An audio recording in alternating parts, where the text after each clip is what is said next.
Austin and I drove up to the place where my younger sister Lily's wedding was to take place, and I found myself having a hard time restraining a strange, almost painful excitement squeezing my chest. There was a special festive atmosphere in the air, saturated with floral scents and the subtle smell of expensive champagne wafting from the reception area. The sky was a flawless blue, and on this day, it seemed as if nature itself was blessing the marriage of Lily and Jake. The envelope with $10,000, which we had prepared as a wedding gift, was safely hidden in the inside pocket of Austin's jacket. We had already covered about a third of the wedding expenses, and although the amount was impressive, our financial stability allowed us to make such gestures. Austin, working in an investment bank, was used to large sums, and my position as marketing director gave me confidence in the future. But it wasn't just about the money. Lily was my only sister, and I wanted her day to be perfect. As soon as we entered the hall, my parents immediately attracted my attention. Mom was standing next to Dad, straightening his tie, and despite his deliberate frown, he couldn't hide the slight smile that played on his lips. They looked really happy, radiant. There's no other word for it. Mom's face was literally glowing, and Dad looked like he'd lost 10 years. Something tightened painfully in my chest. I tried my best to remember if they were as happy at my wedding 5 years ago, but all I could remember were restrained smiles and casual phrases. They were joyful, of course, but not in the same way, not with such genuine delight as they were glowing now. I hastily dismissed these thoughts, reminding myself that today is Lily's day, and now is not the time to bring up the past. The ceremony was perfect. Snow-white arches strewn with flowers, the gentle light of the setting sun, smoothly replaced by the soft glow of hundreds of lights hung throughout the garden. Lily looked great. Her dress with light waves of chiffon accentuated her fragility, and the happy blush on her cheeks made her even more beautiful. Jake couldn't take his eyes off her, and despite all the internal turmoil, I found myself smiling sincerely. I sat at the table between Austin and my parents, trying to focus on the joy of the moment rather than the strange feeling that Mom and Dad's reactions were somehow different. After the ceremony, the reception began. Music, toasts, laughter, clinking glasses. We ate, drank, danced. Everything was going the way it should have been at a perfect wedding. And then it was time for the speeches. The best man, then the bridesmaid, their words were warm, touching, filled with laughter and love. And finally, my parents stood up together. Mom tapped the glass lightly and attracted the attention of the guests. "We want to thank everyone for coming today to celebrate the wedding of our beloved daughter." She sounded solemn, but I suddenly noticed how she emphasized the word beloved. My throat was dry. I automatically clenched my knees, trying to suppress a sudden wave of irritation. But Austin must have noticed my tension, because he covered my hand with his, squeezing gently. The father continued. "It was the greatest joy of our lives to see Lily transform into the beautiful woman she is today. She was always special. She always brought so much light to our house." I smiled and nodded, trying to convince myself that I was just being overly sensitive, that it was just an accident. Of course they loved Lily just like they loved me. It's just that today is her day, her moment. And so Mom reached into her purse. Something about that gesture made me wary. She took out a stack of papers and held them up, smiling at Lily and Jake. "My dears, your father and I would like to give you something special to help you start your life together." Her voice trembled with emotion. "We are giving you our family home as a wedding gift." I heard the hall explode with gasps, followed by loud applause. Someone whistled, someone shouted, "Wow!" but I couldn't move. I froze, feeling the blood drain from my face. Next to me, Austin didn't move either. His fingers were still on my palm, but now they were cold and tense. I slowly looked from my parents to Lily. She was beaming, her eyes glistening with tears of happiness, and Jake was staring at them with his mouth open, as if he couldn't believe his luck. Home, their home. The house for which I've been paying the mortgage for the last 5 years, because after my father's hours were cut and my mother's condition worsened, they could no longer afford to cover the costs. The house that I thought was my home and that I helped them save. I tried to put on a smile, but everything was boiling inside. They didn't even ask me, not a word, not a single mention that they had such plans. I took a deep breath, swallowing the bitterness that had accumulated in my throat. And Lily just cried with happiness, hugging Jake, not noticing anything around her. I felt the muscles of my shoulders tighten when my mother hugged me. Her hands were warm, and the perfume smelled of something familiar, vanilla and lily of the valley, the same scent that always filled the house when I came to visit. But now this smell seemed strange to me, as if it did not belong to my past, and some kind of new life, which they didn't even think to invite me to. "Well, come on in. Why are you frozen?" she said cheerfully, releasing me from her embrace and immediately turning to Austin, who smiled discreetly and greeted her with a slight nod.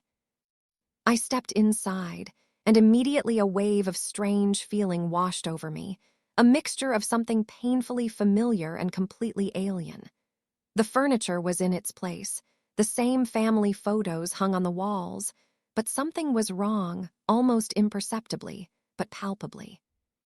Maybe it was the new curtains, which Lily had obviously chosen herself, or the fact that there was an album of her wedding photos on the coffee table, unfolded to the page where she and Jake stood at the altar, looking so happy, as if their lives were now a continuous celebration. I could hear voices coming from the kitchen, and I could hear Lily laughing, her light, tinkling laugh that she could always charm others with. "Oh, Samantha." She looked out from behind the door and smiled broadly, as if it hadn't been a month since I'd barely managed a forced smile at her wedding. "So glad to see you." I nodded and walked on, feeling Austin gently touch my arm, reminding me that we had agreed not to make a scene. Jake was already sitting at the table. He got up when we entered and held out his hand to me. His gaze was a little wary, as if he didn't know how to behave. Did he know how much I was hurt by my parents' actions? Did you know that all this time I felt betrayed, humiliated, as if I had just been taken out of the equation without even bothering to ask what I thought about all this? "Glad to see you," he said, shaking my hand, and I returned the favor, trying not to let my voice betray me. Mom and Dad sat at the head of the table. Lily sat next to Jake, beaming, as if she didn't notice that I was avoiding looking in her direction.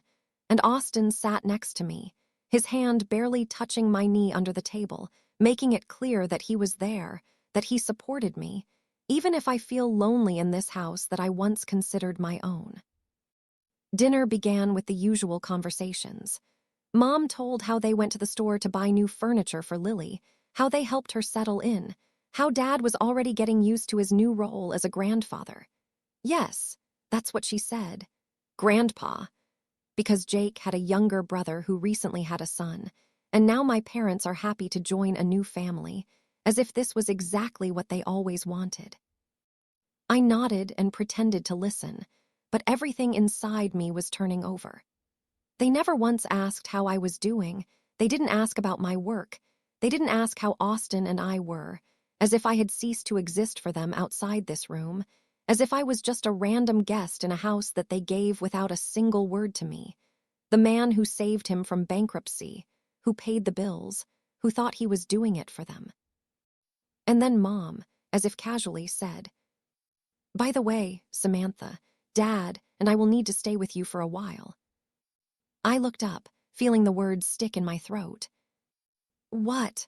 My voice sounded a little louder than I intended, and everyone at the table looked at me. Mom didn't seem to notice my surprise. She just continued. "Well, since the house now belongs to Lily and Jake, we'll need some time to find something suitable for ourselves, and you have a guest room." I heard Austin take a deep breath next to me, his hand tightening on my knee. "Do you want to stay with us?" I repeated, not believing my ears. "Well, yes, for a couple of months, maybe 3. Until we find something comfortable, Mom shrugged, as if it were something completely insignificant. I looked around the table at everyone. Lily looked down, Jake was looking at his plate, Dad looked a little embarrassed but didn't say a word. You see, Mom continued, as if explaining to a moody child, we just decided that it would be more convenient for you and Austin, and why would we spend money on rent if you have a place anyway? I felt a wave of emotions wash over me. Anger, pain, resentment, anger, everything mixed up in me at one moment, and I realized that if I didn't stop now, I would say something that I would regret later. Excuse me, I abruptly pushed back my chair and stood up. I need to go out for a minute. I almost ran out into the hallway, leaving a tense silence behind me, and I heard Austin immediately get up, his footsteps following me. As soon as I was outside the door, I took a deep breath, trying to stop my hands from shaking. This is some kind of nightmare, I whispered, feeling tears welling up in my eyes. Austin gently took me by the shoulders, forcing me to look at him. We don't have to do this, he said softly. You don't have to put up with this. I knew he was right. I knew I had a choice, that I didn't have to put their interests before mine again. But part of me still hoped that they would understand, that they would realize that I meant as much to them as Lily. But looking out the window at the dark sky, I suddenly realized that maybe this hope was just an illusion that I had been clinging to for too long.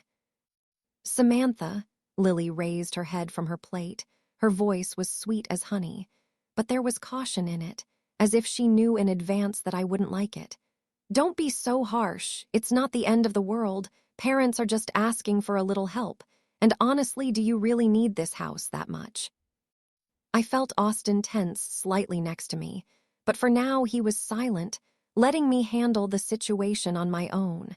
And to be honest, I was grateful for that, because I knew if he opened his mouth now, he wouldn't choose words that could be called diplomatic. Not the end of the world, I repeated slowly, squeezing my palms under the table so hard that my nails dug into my skin. Are you serious? Lily raised her eyebrows. Her slender fingers casually stroked her fork along the edge of her plate, and there was something in her eyes that I couldn't help but notice. Not pity, no, more condescension, as if I were a moody child who was making a scene over nothing. Yes, seriously, she said with a shrug. Well, let's face it, you don't spend much time there. You said yourself that you've only been there a few times in the last couple of years. And besides, wouldn't you feel better knowing that the house is not empty, that Mom and Dad live there? They will keep him in order, take care of him, and not leave him gathering dust like you do. I took a quiet breath, fighting the urge to throw something, but instead looked directly at my parents, who were sitting across from me, carefully averting their gaze, as if this whole situation had somehow arisen by itself, as if they had no part in it, as if it wasn't them. Without warning, without after discussion, without a single word, they decided that they could dispose of my life and my property as they pleased. So that's how it works now, I asked in a flat voice, even though a hurricane was raging inside me. Do you make decisions without informing me and just expect me to agree because it's convenient for you? Mom sighed, as if I were boring her unbearably, and shook her head. Samantha, dear, she began in the tone she always used when she was trying to pretend she didn't care at all about other people's opinions. Why are you being so dramatic? We are your family. We have always supported each other, and now you can just show a little understanding. We're not asking you to give us a house, just to temporarily live there until we find something suitable. I pressed my lips together with force, because at that moment I wanted to laugh, but not at all from joy, but from the absurdity of the whole situation. Oh, really? I raised my eyebrows. What about this house? Like with the mortgage I paid for you because you said you couldn't afford it, and then you just gave it to Lily without even bothering to tell me about it. My dad muttered, but his voice was uncertain, as if he himself understood that the words they sound unconvincing. Something else. I smiled, but it was a bleak smile. With what? Explain to me, Dad, how is this different? Because this time it's not about Lily, but about you. A tense silence fell in the room, which was interrupted by Lily putting down her fork with annoyance. What's wrong with you, Samantha? She shook her head, her eyes flashing with anger. You've always been so petty. You talk as if your parents are strangers to you, as if they've never done anything for you. Didn't they deserve a little bit of your help, your understanding? You live in comfort, you have a great job. Austin earns more than all of us combined, and you're sitting here wishing for some country house that you don't even need. I felt a hot wave of rage shoot through me like an electric shock, and this time I couldn't help myself. I abruptly got up from the table. The chair slid back with a thud, making everyone shudder. You don't need it, I repeated slowly, feeling my voice tremble not from weakness, but from suppressed anger. Maybe you'll tell me that I don't need anything at all, except what you decide, right? Maybe I should just sit and be silent when you make decisions for me, as if I don't have the right to vote. Austin immediately stood next to me. His gaze was hard, his face tense, but he was still silent, knowing that I needed to end this conversation myself. Samantha, my mom started, but I held up my hand to stop her. No, Mom, that's enough. I shook my head. I'm tired of this, tired of the fact that everything in this family always revolves around Lily, tired of the fact that my feelings, my rights, my opinion mean nothing to you at all.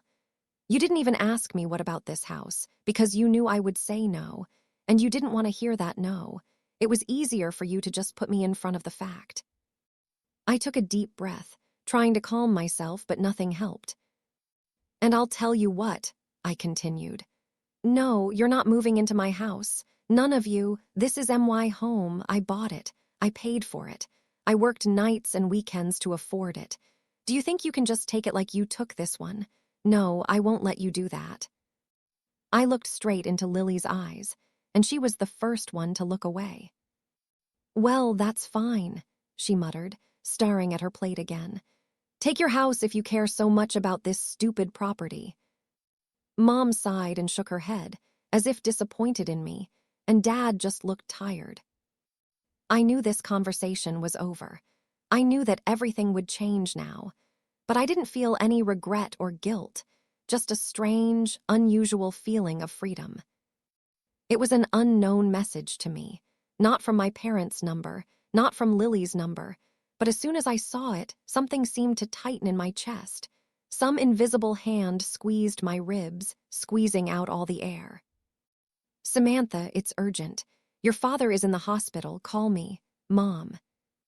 I froze, unable to immediately comprehend the meaning of these words, as if they were splashing in my mind, but did not reach understanding, just hung in the air, not connecting into a logical chain.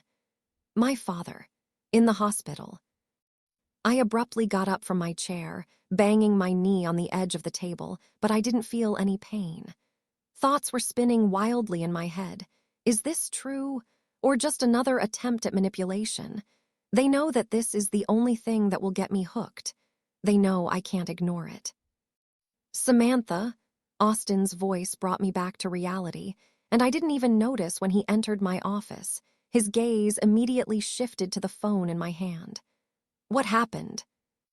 I silently handed him the screen, still unable to say these words out loud, and he instantly frowned, scanning the short message, then looked at me, clearly trying to figure out what I was going to do. Do you think it's true? What is it? He asked softly, cautiously, as if he was afraid I was going to break down. I swallowed, feeling a lump in my throat. I don't know. Memories of our last conversations, or more precisely, our last scandals flashed through my head. About how my mom screamed at me, accusing me of being callous, how Lily said I was just jealous, how my father was silent. But he was silent as if he was also on their side, as if I was a stranger to them. But despite all that, despite the hurt, the pain, and the betrayal, it was my father. Austin saw my hesitation, and without asking any questions, just took my hand.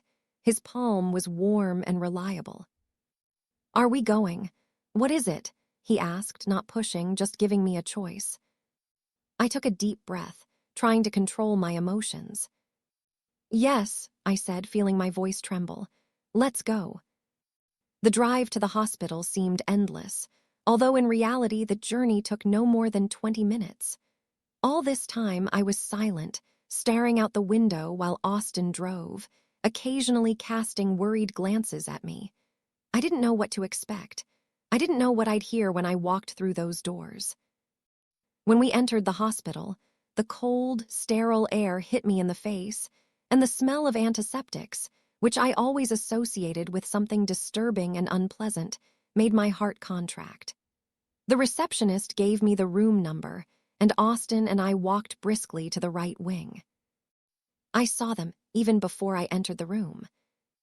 Mom was sitting in the hallway on a hard plastic chair. Her hands were clasped in her lap, her shoulders were hunched, and for a second she seemed incredibly small and fragile to me. Lily was standing next to him, her face tense, her eyes red, as if she had just been crying. As I approached, Mom looked up and saw me. "Samantha," her voice cracked, but I couldn't tell if it was from relief or because she didn't believe I was coming. "What's wrong with him?" I asked, barely able to contain my excitement. Lily was the first to speak, her voice low but distinct. "He got sick last night. Mom called an ambulance. The doctors said it was a heart attack." I closed my eyes, feeling the world shake a little under my feet for a moment. I swallowed. "Is he going to be okay?" Mom nodded, tears glistening in her eyes. "The doctors said that he is stable, but he will need a long recovery." I sat down on the chair next to her, feeling two completely opposite emotions fighting inside me. One part of me wanted to ask why they decided to tell me about it only now, after everything that had happened. The other part was just grateful that my father was alive. Austin remained standing behind me, his hand gently resting on my shoulder. "Can I see him?" I asked. Mom nodded, sobbing. "Yes, of course." I didn't know what I expected when I entered the room, but when I saw my father hooked up to an IV with a haggard face and pale skin, I was struck by some strange feeling. He always seemed so strong to me, so inflexible, and suddenly there was a man in front of me who looked tired. He slowly turned his head and looked at me. "Samantha," his voice was weak, but there was something in it, something I hadn't heard before. I came closer, sitting on the chair next to the bed, my fingers hesitantly curled around his palm, which suddenly seemed to me as fragile as my mother's. "How are you feeling?" I asked, knowing it was a stupid question, but not knowing what else to say. He smiled faintly. "Like a man who's had a heart attack," he joked, but his smile quickly faded. We were silent for several long seconds, until finally he spoke again. "I'm sorry, Samantha," he said softly, and the words seemed to hang in the air, stuck between us, like a long, awaited admission of something that should have been said many years ago. I squeezed his hand tighter, feeling something hot and heavy rise in my chest. I didn't know what to say, but I knew that this moment was the first step.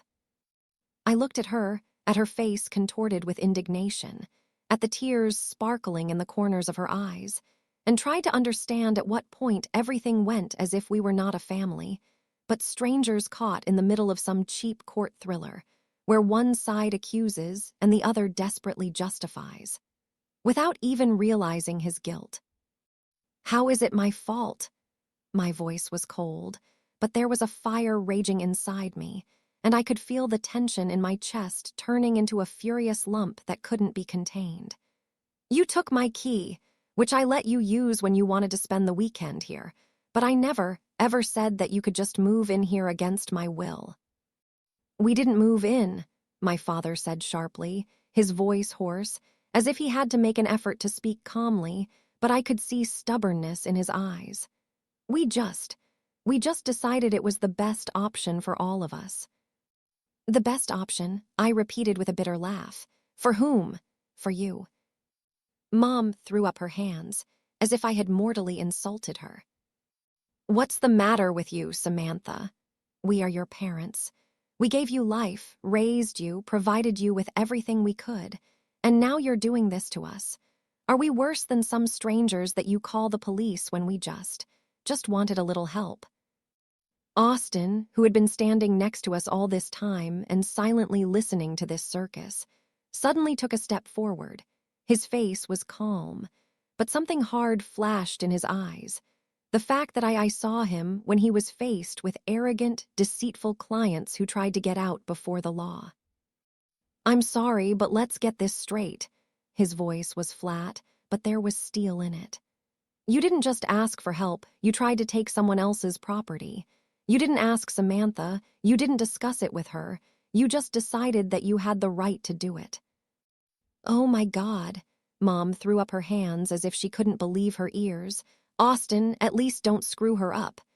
We are her parents. What kind of strangers can there be? This is both her house and ours. No, he said firmly, and his voice sounded so confident that even his father was taken aback for a second. It's just her house. Legally, financially, by all the laws of logic and common sense. I turned my gaze to the police officers, who had been quietly watching our family drama all this time, and saw that one of them, Officer Reyes, slightly bowed his head, clearly guessing what my answer to his previous question would be. So, ma'am, he repeated, do you still want to file a trespassing report? Mom gasped, clutching her chest as if I had just threatened to send them to prison for life. Samantha, no. You're not going to do that, are you? This is just some kind of wild misunderstanding. I looked at her and suddenly realized that there was no misunderstanding here. They made a conscious choice. They knew I was going to say no, and they tried to get around that no anyway, thinking they could outplay me, just like they did when I was a kid, when Lily got everything she wanted and I stayed in the background, not even understanding why. They did not repent. They didn't think they had done anything wrong. To them, I was just a stubborn daughter who suddenly refused to play by their rules. I took a deep breath, feeling something irreversible happening inside me. No, I said slowly, I will not apply. They both immediately breathed out a sigh of relief, but I continued, and the relief turned to anxiety. But you will never enter this house again, with or without keys. I'm changing the locks tomorrow, and if you try something like that again, I won't be so lenient. Mom froze. Her lips trembled as if she was about to say something, but Dad spoke first. Samantha, we're your family. You can't just cross us out. I looked at him, and suddenly the realization hit me. He really thought so. I really believed that no matter what they did, I had to forgive, I had to stay close, I had to turn the other cheek. I shook my head. You crossed yourself out when you decided that you could step over me. Samantha, Mom tried to take my hand, but I stepped back, and she flinched as if she'd been hit. I turned around and headed for the car, not wanting to hear any more of their excuses. Austin followed me, and as I got into the car, I heard him call over his shoulder to my parents. I advise you to find yourself a new apartment. I closed the door and turned away, not wanting to see my mom raise her hands to her face again, my dad frown, and Lily, somewhere in the distance, probably standing with her arms folded and looking at me with disapproval. When Austin got behind the wheel, he didn't ask me if I was okay. He just took my hand in his, squeezed it, and said softly, "You did the right thing." I nodded, unable to speak, because I knew that if I said a single word, the tears I had been trying so hard to hold back would burst out, and I didn't want to cry. I wanted to go far away, to a place where they would no longer be in my life. A few days later, when my life finally began to return to normal, when I could wake up again without an anxious lump in my chest, and work without being distracted by thoughts of parental betrayal, when evenings were no longer a time for analyzing angry messages and accusations, My phone, lying on the bedside table, vibrated with a notification. I picked it up, knowing that it could be anyone, colleagues, friends, maybe a newsletter from the store where I once bought bed linen. But when a message from an unknown number appeared on the screen, I immediately realized that peace was an illusion. You broke Mom's heart.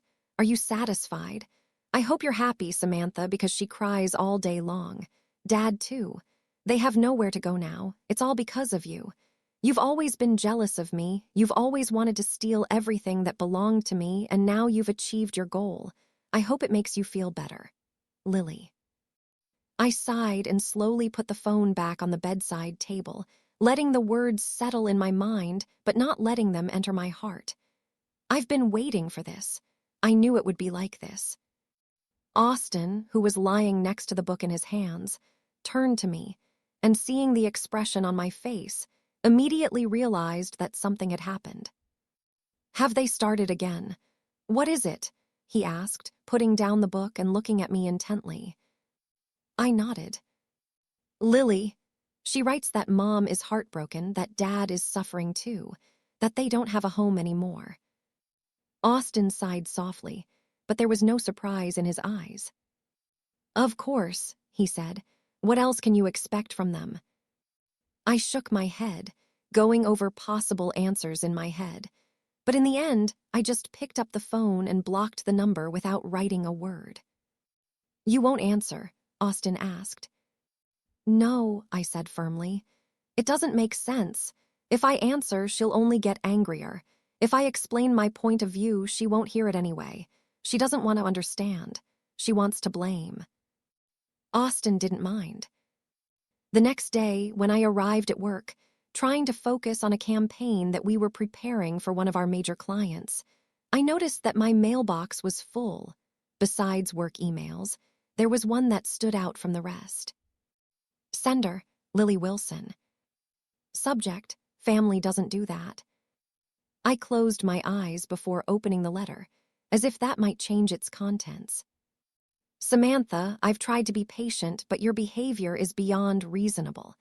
You not only destroyed your relationship with your parents, but you also made them completely alone. You forced the police to take them away like some kind of criminals. You blocked their numbers. You didn't even ask where they live now. It's so low. And you call yourself their daughter.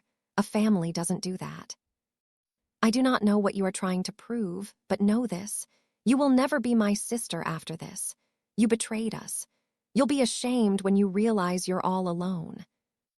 I reread the letter several times, but I didn't feel any guilt, regret, or even anger, just a strange, cold indifference. I closed the email without replying and deleted it. A few more weeks passed. No phone calls, no messages, no unexpected visits. I didn't know what my parents were doing now, where they lived, or how they were getting out of it, but judging by the fact that they no longer tried to contact me, they found a way out. One evening, when Austin and I were sitting in the kitchen drinking tea and discussing a possible weekend trip, my phone vibrated. I glanced at the screen automatically and froze. Mom, I looked up at Austin, and he immediately understood everything. Do you want to answer? I thought about it. No, I wasn't expecting an apology. I didn't believe in repentance, but I was curious. I pressed the answer button. Hello, I said, trying to keep my voice steady. There was a short pause on the other end of the line, and then my mother's voice rang out, tired, hoarse, but still the same voice I'd heard for so many years.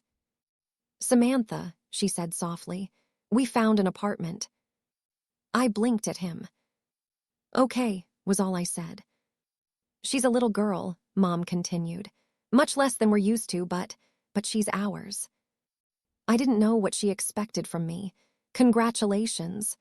I hope you'll be happy there, I replied calmly. She fell silent again, and the silence between us seemed long, tense, filled with all the things we hadn't said to each other before. You hate me, she said suddenly. I sighed.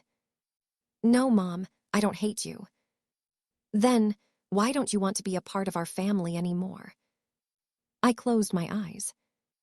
Because family isn't just about family ties, Mom. Family is about respect. This is trust. These are boundaries that are not violated. She didn't say anything. I don't want to be part of a family that doesn't respect me, I added. There was silence on the other end of the line again, and for a moment I thought she'd just hung up, but then I heard her slow, heavy exhale. Okay, she said finally. I nodded, knowing she couldn't see it. Take care of yourself, Mom. You too, Samantha. The connection was cut off. I put the phone down on the table and looked at Austin. Are you okay?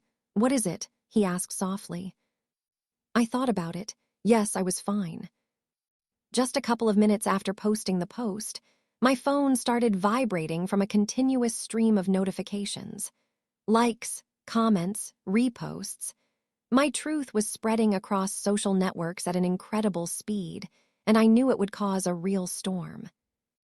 I expected outrage, arguments, and accusations in the comments. But when I opened the feed to see the first responses, I saw something completely different. People, including many distant relatives whom I hadn't seen in years, were writing words of support, sympathy, and outrage against my parents. I always suspected that Aunt Linda loved Lily more, but I didn't think it was that bad. Samantha, you did everything right. Parents who do this to their child and then make themselves victims are the worst thing that can happen. You paid off their mortgage, and they just gave the house to your sister. What a horror. I would also stop communicating with them. I scrolled through the comments, feeling a strange feeling gradually spreading inside me, a mixture of relief and bitterness. People finally saw the truth, but for some reason it wasn't satisfying. I was not happy that I had exposed my mother's lies, and I did not enjoy the justice that prevailed on social media. I just sat there with my phone in my hands, realizing that what happened was inevitable. And then I got a text from Lily. Are you serious? Did you put it on the internet? Do you realize that you just disgraced our family in front of everyone? Mom's hysterical, Dad's not talking, you've brought them to this. I looked at the screen and didn't even feel angry, just tired. I just told the truth. If they're ashamed, it's not for my words but for their actions. She answered almost immediately. You're not my sister anymore. I closed the chat and deleted the dialogue. She just officially disowned me, I said with a dry laugh to Austin, who had been sitting silently next to me all this time, watching my reaction. It looks like you've just received an official certificate of freedom, he replied calmly, covering my hand with his. I nodded, but there was still a strange feeling of emptiness in my soul. The next few days were like a whirlwind. Mom, of course, was not silent. After my revealing post, she deleted her first text and wrote a new one, this time in a more cautious manner, avoiding outright accusations, but still hinting that I had treated them unfairly. I don't want to stir up old grudges, but I never thought my daughter would be capable of such a thing. It hurts me more than I can say. A family should stick together and not expose their parents in such a light in front of the whole world. This time, the comments were divided. Some were still defending her, but many began to doubt. I didn't answer. I didn't have to prove anything anymore. A week passed, and Aunt Maggie, my mother's younger sister, called me, with whom we always had a warm relationship, but who never intervened in family conflicts. Samantha, dear, she said softly, I know you probably don't want to talk about this, but I thought you should know that your parents have moved in with some mom's friend, temporarily, but they clearly expect Lily to accept them anyway. I chuckled briefly. Well, good luck to her. You really don't want to talk to them anymore.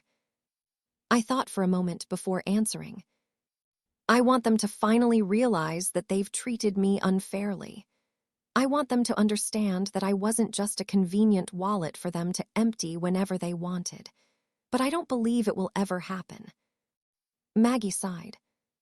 Yes, you're probably right. She didn't try to persuade me to make peace. She didn't try to put pressure on my guilt, and I was grateful to her for that. A few more months passed. I lived my life, worked, spent time with friends, went with Austin to our country house, which now finally belonged only to us. My parents didn't try to get in touch anymore. Lily deleted me from all social networks, and our family finally split. I didn't know if this story had a chance for a different ending, but I knew one thing: I wouldn't let anyone use me anymore. I posted an ad for the rental of the house that evening, without hesitation, without allowing myself to plunge back into the whirlpool of past resentments and regrets. This place was no longer supposed to be a symbol of betrayal, pain, and loss for me.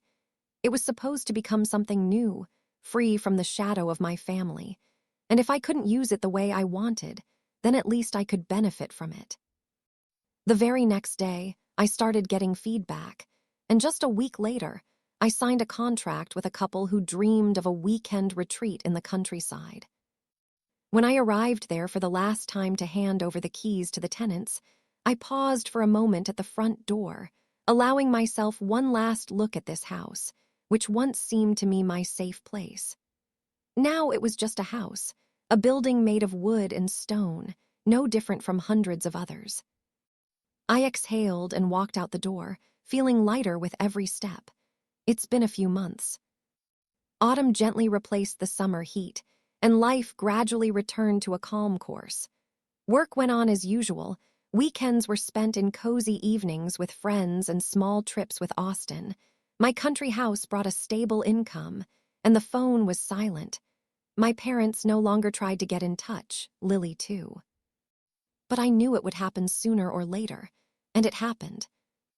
On Saturday morning, when I was wrapped in a soft blanket, drinking coffee on the balcony and enjoying the first cool days of autumn, my phone vibrated. The number was unknown. I hesitated, not knowing whether to answer, but something inside me was pushing me to do so, and before I could change my mind, I swiped my finger across the screen. Hello. There was silence on the other end, and then I heard a quiet voice. Samantha. I recognized him right away. Dad, I said calmly. I didn't know if you'd call. His voice was tired, trembling, full of something I hadn't heard from him before. Not arrogance, not annoyance, not cold indifference, but some kind of strange, heavy weariness, as if this conversation required more strength from him, more than he could afford. Why are you calling, Dad? I asked, keeping my voice level without a hint of emotion. He hesitated, and I heard him take a slow breath, as if he was preparing for something important. I'm not calling to make excuses, he finally said, and I felt everything tighten inside me, and not to ask you for anything. I just wanted to say that I'm sorry. I froze. I've imagined this moment so many times. I thought that if it ever came, if my father or mother suddenly decided to admit their mistakes, I would feel relief, satisfaction, maybe even joy. But now, sitting on the balcony, listening to that quiet, broken voice, I didn't feel anything. What are you sorry about? I asked because it was important for me to hear it. He sighed. About everything, he said honestly. About how we treated you. That they didn't appreciate you as much as you deserve. That I let all this happen.